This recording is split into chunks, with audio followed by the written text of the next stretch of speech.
Welcome to Kenton Teaches. Enjoy the video. In this video, I will show you how to replace your Ford F250 side mirror. This is a straightforward task that you can accomplish with common hand tools.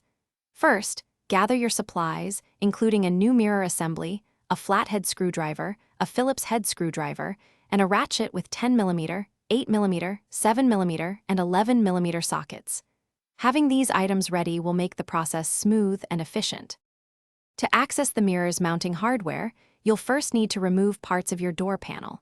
Start by rolling down the window. Next, gently pry off the interior trim pieces, including the switch panel, using a small flathead screwdriver. Disconnect the electrical harnesses from the switch panel and carefully set it aside. You may also need to remove a small reflector or cover to reveal additional screws holding the door panel in place. Now it's time to remove the old mirror. Disconnect the main electrical connector that powers your mirror's functions. Then, using a 10 or 11mm socket, remove the 4 nuts holding the mirror to the door. Be sure to support the mirror as you remove the final nut to prevent it from falling. Carefully extract the old mirror and its wiring.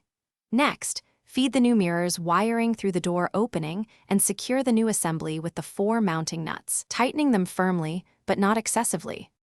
With the new mirror in place, it's time to reassemble your door. Reconnect all electrical harnesses, including those for the switch panel and any door lights. Carefully reinstall the door panel, making sure all clips snap into place and all screws are tightened.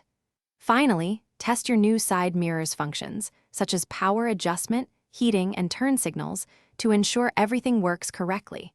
Double-check that all trim pieces are flush for a professional finish. Thanks for watching. Please subscribe if this video was helpful.